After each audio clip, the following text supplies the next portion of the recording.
Hey guys, what's going on? Banner and I'm back again. Another Airsoft review for you guys. Yes, finally, since the update video, I've finally clambered around to getting to this gun. Obviously, it's been all over the YouTube world. It's the Crosman Airmag C11. This gun, not a whole lot to say about it, since there's, a lot of people out there have one. I've probably, obviously it's locally be able to buy them at any Walmart. Mine's got a little dirt on it. Been playing in the airsoft field and dropped in the mud a little bit, so the sights are a little muddy. And it's obviously got a coat of black paint on it that he sprayed it. It was originally clear with the black handguard, but we just left the orange tip just for safety reasons. Those cops these days, man, they just cap your ass. But anyway, you guys don't know, I bought this gun for my brother as a backup pistol. Well, actually, really as his primary gas sidearm. What do I have to say as a rating of this gun out of 10? I would probably give it a 7. Or not, no, that's actually being a little too generous. I'd probably give it a 5 or a 6. We'll explain why. Okay, pretty much this gun operates out of CO2. You slide back the handguard to install the CO2, which I'm not going to. There's a fresh canister in there.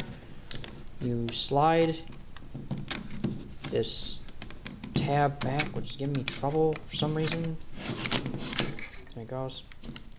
You unscrew this knob at the bottom, and you insert the CO2, fresh CO2 can up to the top, and you screw this in. Pretty much, you hear the gas. You'll hear the can starts. You'll hear a sissing noise, and you keep screwing until you stop. The sissing noise stops because that's just letting the gas into the gun. And then when you're done, you just slide the cap over it, and you're ready to go. The magazine, which is you push the magazine release. This is obviously a bigger pistol here. Magazine here, you can load it by just pulling this down to the bottom, and it locks into place. It loads about 12 BBs to the top, and then pretty much you just insert the gun in, or the magazine back into the gun. You're ready to fire. Note, you have to push this knob in the bottom here to let the BBs go to the top. If you don't, you'll just be firing blank shots then, or you'll fire one shot and the rest won't follow suit. So you have to nick this tab here. You'll hear the click goes back in the gun here. Pretty much CO2 powered, so not a lot of big deal. Pros and cons to this gun. Pros, I would say it's about $40. It's reasonable. I would rather actually go online to actual airsoft store, any of them. I don't even care if it was even the crappiest airsoft store on the planet, and buy an actual gun that was better than this. Not Blowback, just let's say that. Really, I have nothing against Crosman, but I just don't like their products. There's better stuff out there, guys. Come on. Better than the Airmag C11. Maybe if it's not in your price range, but I've seen most pistols online that are non-blowback go for about the same price as this gun here. So trust me, maybe you have to ship it. I really would rather go and get another gun. But pros is it's cheap, it's local. Most likely it's local around your area, depending on where you live. Practically any Walmart's going to have one. Another pro, CO2 has pretty much a life that you'll never have to recharge gas unless it's after probably, I think it's, after 250 to 300 rounds gone through this. So practically you will never have to recharge the gas for a while. Pretty much all you have to do is load the BBs into the magazine pretty much every time. A con, cheap, not very accurate at range. Trust me, I've gone to my friend's lake house, surprisingly, up in up north somewhere, probably northern Illinois. And we were playing around, I brought my airsoft guns, so I said, you know what, I'll bring my airsoft guns, because, it's a lake house, and it's, kind of quiet, and we figured he's got to be decent enough in art, he can airsoft it. I brought this gun along with my 1911. I brought both these guns up there. Actually, I brought both of these and I think 2 spring pistols as well, my Taurus and my SIG 2022. I brought all four of those pistols up there. Okay, I was the only guy to have gas guns. Obviously, the Airmag C11 and the 1911 obviously are the two gas guns. Pretty much the Airmag has, I think, a range. I'm not sure if it's the gas is the problem or if it was just the gun itself is the problem.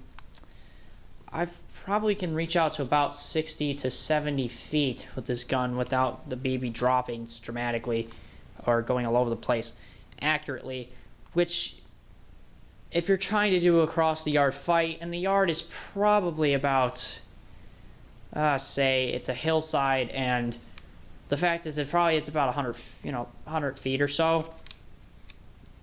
Comparing to my 1911, this pretty much covered the entire yard while I was there. Pretty much. This obviously, whoever was stuck with this gun was like crapping their pants because the fact was they couldn't match up to my 1911. Obviously my 1911 is a blowback and it's more expensive. Not by a whole lot, but it's more expensive by about 50 bucks. I mean, this is local. Airsoft beginner gun, I'd say so. But if you really want to get a nice gun, please go to like Airsplat, E-Bike, or Airsoft GI, and just do some research on different types of guns that you might like. Instead of just going to a store like Walmart and picking Crosman products up left and right off the shelves and having them break with, well, obviously this is a plus, the gun hasn't broken yet. Thank you for doing something right. Maybe because I wasn't using it or whatever. But this gun hasn't broken yet. But again, the range, I would have expected more out of this gun. Range-wise, accuracy-wise, I was thinking, well, you have CO2. CO2 is obviously very powerful. Really, CO2 isn't really designed for airsoft. I mean, it is and it isn't. Depends on what type of gun you have. If you have a blowback, it really isn't designed for it. It does more damage to the gun over time than green gas or propane does.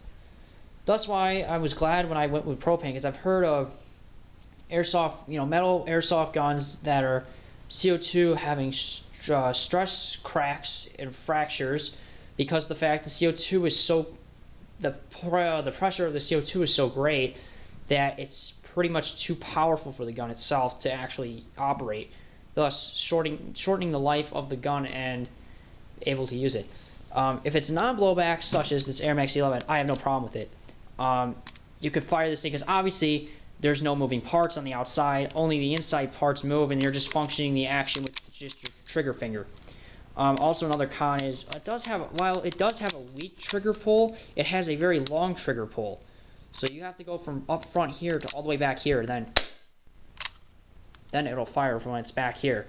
So very long trigger pull, thus making your ROF slower, or rate of fire if you people don't know that. Obviously you really can't have a rate of fire test, but I'm just saying rounds you can get off fast with the semi-auto fire mode with the pistol. So that's about it, guys. This is my review of the Airmag C11. Not really how much. Running down the pros and cons again. Pro, cheap, local, need one, you can get one. Cons would be probably accuracy at range. Not obviously it's a pistol, you really wouldn't use it at range, but at least medium range, not very good. Obviously if you get a gas blowback, even another non-blowback, I think it would do better if it compared to it. I'll have another video very, very soon. I will be getting a gun soon, and I'll be doing another video on it. I just bought it probably about the other day, and I'm going to get it shipped in. So until next time, guys, this is my review of the Airmag C11. I hope to see you guys in my next Airsoft review. Until next time, this is Ben0909 out. Peace.